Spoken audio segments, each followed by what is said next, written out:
Dulu zaman kuliah pernah tergambar gitu seorang Ganjar Pranowo jadi gubernur Jawa Tengah? Sama sekali tidak, sama sekali, bahkan terjun dalam politik praktis saja tidak. Oh, tidak. tepatnya Mas Ganjar masuk politik tahun berapa, Mas?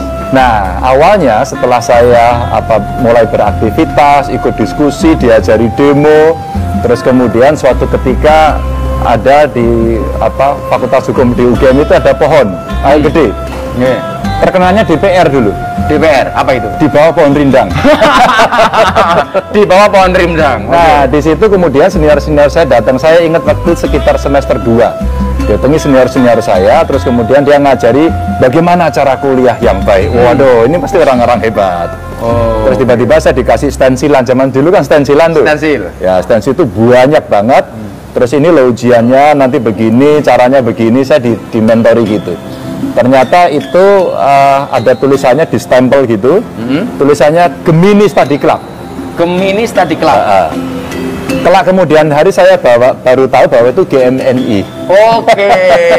Awalnya itu ya? Awalnya itu. Nah, setelah itu kami ketemu dengan mereka, terus dimasukkan di Mapala karena aktivitas kemahasiswaannya waktu itu lagi nggak bisa aktif gitu ya. Terus kemudian menggunakan Mapala itu. Nah, dulu Mas Ganjar Mapala? Iya. Saya juga Mapala, Mas. Okay. Mahasiswa paling lama. lulus. Saya juga. Nah, saat itulah saya banyak diajari sama mereka ya, ada kemapalaan tapi juga ada yang sifatnya ideologis dan politik. Baru kemudian tahun 92 saya aktif ikut di PDI, belum perjuangan. Tahun 92. Masih mahasiswa saya. Dan itulah ketemu Mbah Tarjo, terus kemudian ketemu waktu itu Mas Guru, ketemu Suryadi saat itu di Jogja waktu itu. Jadi waktu kampanye udah ikut saya. Kayaknya punya kedekatan tersendiri dengan Mas Taufik Kemas. Sebenarnya tidak terlalu, cuman pada saat saya beraktivitas, kemudian ya mulai dari mahasiswa 92 berpartai, kemudian hilang, nggak lagi. Terus kemudian saya lulus dari Jogja ke Jakarta, saya merantau ke Jakarta itu tahun 96. 96. Nah 96 itulah mulai tiap malam saya ke rumahnya Bu Mega. Oke. Diantar Mbak Tarjo. Mbak Tarjo ya. Wah, ini bocah-bocahku ini saya ini lagi ketok gitu. Karena dulu kita sering di Jogja waktu 92 itu. Nah, pada saat setiap malam kami ke rumahnya Bu Mega, Mbah, kenalin dong ke Bu Mega gitu. Jadi kita itu kenalan dulu. Ya. Masih rame-rame 96 sebelum 27 Juli. Oh, 27 Juli ya. Sebelum. Udah dulu ya, sebelum udah dulu ya. Sebelum. Nah, setiap malam saya itu di dapur di rumahnya Bu Mega di Kebagusan. Saya kelasnya ya bukan siapa-siapa, jadi nang dapur tok. Dapur ya. Nah, di dapur itu setiap jam 10 malam, rata-rata jam segitu udah malam, pasti Gus Dur datang. Pasti ketemu Mbak Mega. Ketemu Mbak Mega, terus kemudian masuk di ruang kaca di Kebagusan itu, terus kemudian ditutup. Nah, kita itu nonton, itu beliau berdua cerita apa ya gitu. Wah, situasi kan politik tegang saat itu ya. Masih dengar kita operasi naga merah, naga hijau. Ya, itu kan. Nah, saya di dapur itu biasanya nanti Mas Taufik Kemas datang ke dapur, saya nonton TV aja di situ sendirian gitu. Ada beberapa pembantunya. Nah, Mas Taufik Kemas di situ datang, terus saya ngobrol berdua. Terus beliau itu membantu orang yang datang, dikasih uang. Kamu naik apa? Bis, berapa biayanya? 100.000 saat itu. Itu kebiasaan Mas Taufik Kemas ya? Tiap malam. Kemudian saya nyumbang ya 50.000. Kamu berapa? 150.000. Saya nyumbang 75.000. Selalu 50%-nya. Oke. Dan disitulah saya mulai kenal sama Mas Taufik, diceritain, akhirnya ya sampai ke Dewan. Ini kalau kita juga itu. Kalau kita nulis buku, itu judulnya adalah From Dapur to Gubernur. Kisah ya. Ini kan kalau dari gayanya ini kan Pak Ganjar nih santunnya ada, itu kan. Galaknya ada, gemesinya juga ada. Artinya ini saya pikir konten yang cocok. Wah, maka kemudian di masyarakat sekarang banyak orang bilang begini, Ganjar cocok sebagai calon presiden. Tanggapan seorang Ganjar Pranowo. Alah mas, ngurusi COVID era berber ngomong capres mas. Rakyat itu disambat semuanya ini. Saya harus sadar diri mas, bahwa amanah yang diberikan saya ya oleh rakyat, tugas partai kepada saya jadi gubernur. Maka saya mesti menyelesaikan dulu tugas gubernur. Dan hari ini pandemi masih seperti ini. Saya itu kalau sebagai orang Jawa itu isin ya mas. Di tengah pandemi kayak gini ngomong copras-sapres ya. Iya. Isin saya. Makanya lebih baik saya urus tempat tidur yang multi ditambah, oksigen yang kurang, Tenaga kerja, nakesnya kesehatan. tenaga kesehatan yang kemudian mesti diurus, masih mengedukasi.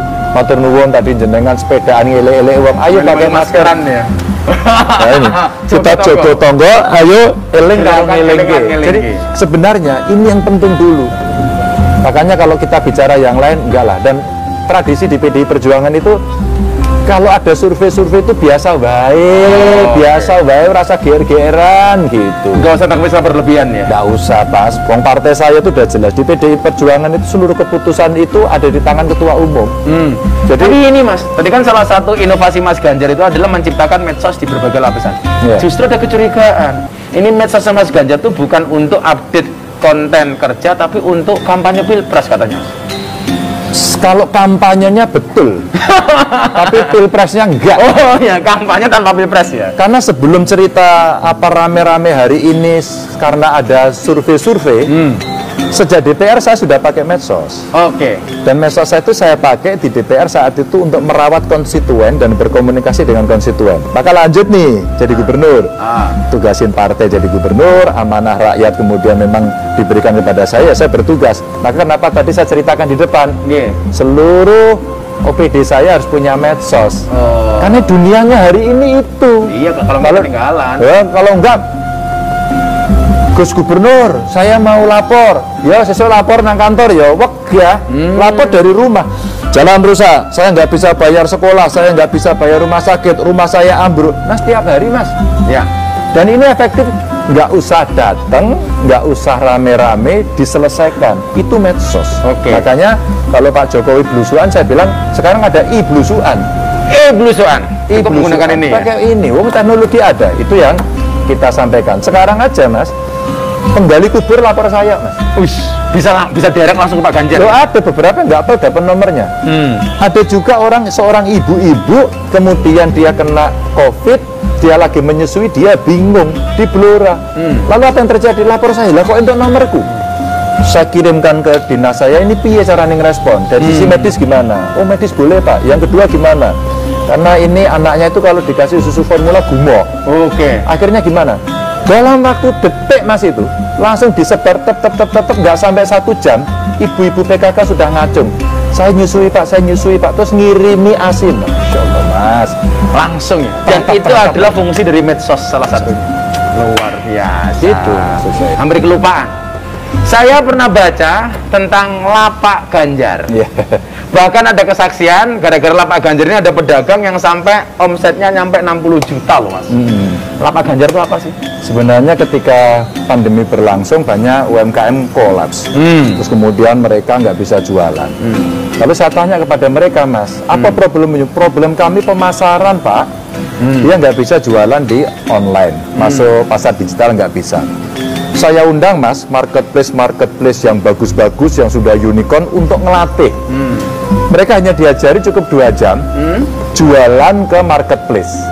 Nah, setelah itulah kemudian saya membuat hashtag saya Lapak Ganjar, dan kita jualan setiap minggu di IG saya. Oke. Dan ternyata suatu ketika ada cerita dari Salatiga, ibu-ibu jualan masker, batik itu nggak laku, terus kemudian batiknya, kainnya dipotongin, kulurnya dipotongin, dibuatin masker lebih banyak lagi gitu kan.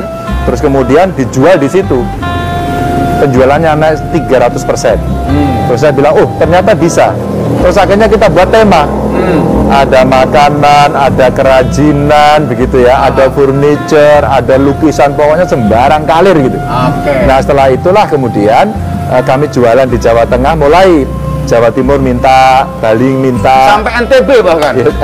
NTB, terus kemudian Jawa Barat minta, boleh nggak pakai? Dan siapa aja boleh lah kalau ini manfaat, silakan dipakai. Dan ya, tapi nggak bisa satu pemirsa. Apa itu? Jadi kan yang terdampak tidak hanya UMKM, termasuk Ustadz nih. Masa Ustadz iklan di Lapak Ganjar, tapi solusinya kalau Ustadz bukan di Lapak Ganjar, tapi Pak Ganjar sering ngundang Ustadz.